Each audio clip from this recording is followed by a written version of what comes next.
High friends, welcome to Sam's kitchen. Friends, आज ना आपण अगदी झटपट 5 मिनिटात होणारा एक पारंपरिक पदार्थ करणार आहे. इनफॅक्ट आहे ना, हा व्हिडिओ बघून प्रत्येकाला आपल्या घरातली आजी पणजीची, काकूची, मावशीची सगळ्यांची आठवण येणार आहे बरं का.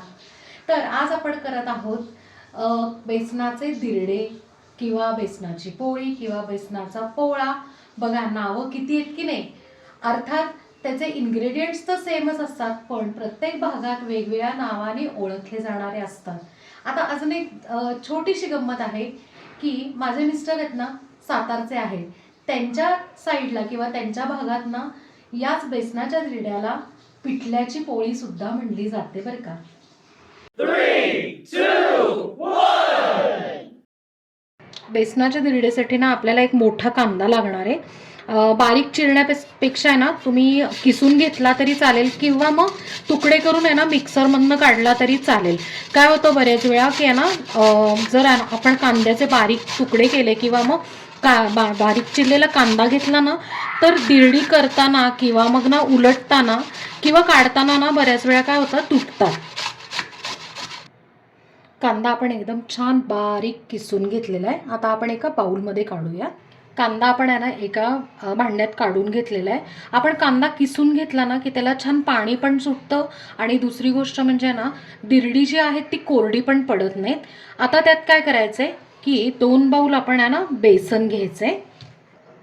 1 ते 1.5 चमचा तीळ, 2 चमचे बारीक रवा. रव्याने काय होतं माहिती आहे का, दिरडी छान निघतात, जाळीदार पण होतात आणि इव्हनली भाजली पण जातात. त्यात आता अर्धा चमचा आपण ओवा असं थोडासा हातावर क्रश करायचं, कारण डाळीचं पीठ आहे. काही जणांना डायजेशनचा इश्यू होतो, म्हणून ओवा गरजेचा आहे.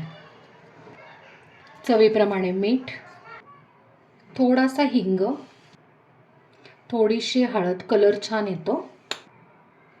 1.5 ते 2 चमचे लाल मिरची पावडर, छान असं झणझणीत झालं पाहिजे.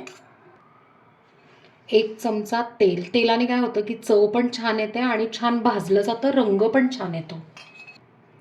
भरपूर अशी बारीक चिरलेली कोथिंबीर. आता हे जे सुकजिन्नस आहे आधी मिक्स करून घेऊया. आता आपण ना ह्याच्यात थोडं थोडं पाणी आपण घालून घेऊया आणि आपण जसं भजीचं पीठ भिजवतो ना, एक्झॅक्टली त्या पद्धतीने आपण भिजवून घ्यायचं आहे. पीठ आपण आहे ना छान भिजवून घेतलं आहे, त्याच्या गुठळ्यासुद्धा काढलेल्या आहेत. आणि महत्त्वाचं म्हणजे आपल्याला जवळजवळ आपण जेवढं 2 बाउल पीठ घेतलं होतं ना, तर 1.5 बाउल आपल्याला आत्ता पाणी लागलेलं आहे. आता हे 10 मिनटं आपण आहे ना झाकून ठेवूया. 10 मिनटं झालेत, आपण चेक करूया. आता हलवून बघूयात. आपण आहे ना रवा पण टाकला होता ना ह्याच्यात, सो मे बी पाणी लागू शकतं, पण मला असं वाटतं की एवढंच सफिशियंट आहे. तुम्हाला जर घट्ट वाटलं तुम्ही पीठ करताना, तर तुम्ही थोडंसं पाणी ॲड करू शकता. आता आपण आहे ना दिरडी करायला घेऊया. इथे ना दिरड्यासाठी आहे ना तवा ठेवलेला आहे, मस्त कडकडीत तापला आहे. आता आपण आहे ना परत लो फ्लेम केली आणि थोडंसं आता आपण आहे ना 1 चमचा तेल इकडे असं स्प्रेड करूया. आता आपण आहे ना पीठ घालून घेऊया. प्रत्येक वेळेला दिरडं घालताना ना पीठ हलवायचं, म्हणजे काय होतं की एकसारखं छानपैकी होऊन जातं. आणि अशा पद्धतीने थोडं स्प्रेड करायचं. बरं, दिरडी आहेत ना ती थोडीशी आहे ना जाड असतात. तुम्हाला पातळ हवे तर त्या पद्धतीने तुम्ही आहे ना पातळ असे स्प्रेड करू शकता. आणि मीडियम गॅसवर आता छानपैकी आपण खालून भाजून घेऊया. दिरडं घालून झालेलं आहे आणि 30 सेकंदाचं तर तुम्ही बघू शकता की ह्याला जाळी पडली. आपण सोडा वगैरे ह्याला काहीही वापरलेलं नाही आहे, फक्त काही टिप्स असतात ज्या आपल्याला फॉलो करायच्या आहेत. बरोबर 1 मिनटं झालेलं आहे. आता आपण कडेने जस्ट चेक करूया. येस, मस्तपैकी आपल्याला दिरडं छान सुटलेलं आहे. असं आधी सोडवून घ्यायचं, म्हणजे मग अजिबात तुटत नाही. आता आपण उलटून घेऊया. बघा, दुसऱ्या साईडनी पण इतकी अप्रतिम आहे ना जाळी आलेली आहे.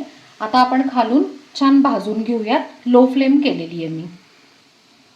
बरोबर 30 सेकंद झालेत. आपण आता जस्ट चेक करूयात उलटून. हे बघा, इथे डाग तर तुम्हाला दिसतच असतील. परफेक्ट असं मस्त भाजलं गेलेलं आहे. आता आपण हे दिरडं काढून घेऊयात आणि अशा पद्धतीने बाकीची दिरडी करून घेऊया. फ्रेंड्स, मस्त अशी महाराष्ट्रीयन पद्धतीची पारंपरिक जाळीदार, खुसखुशीत, खमंग आणि झणझणीत अशी बेसनाची दिरडी किंवा बेसन पोळा हे तयार आहे आणि आपण ते सर्व केलं आहे. त्याबरोबर मस्त अशी लसूण खोबऱ्याची चटणी आणि ताजं कैरीचं लोणचं हे सुद्धा सर्व करून घेतलं आहे. फ्रेंड्स, मस्त असे ना पोळी घ्यायची आणि ह्याचा तुकडा तोडून घ्यायचा आणि छानपैकी ह्याला चटणी लावायची आणि मस्त असा ना गरमागरम बेसनाची दिरडी पोळी आणि चटणीबरोबर खायची.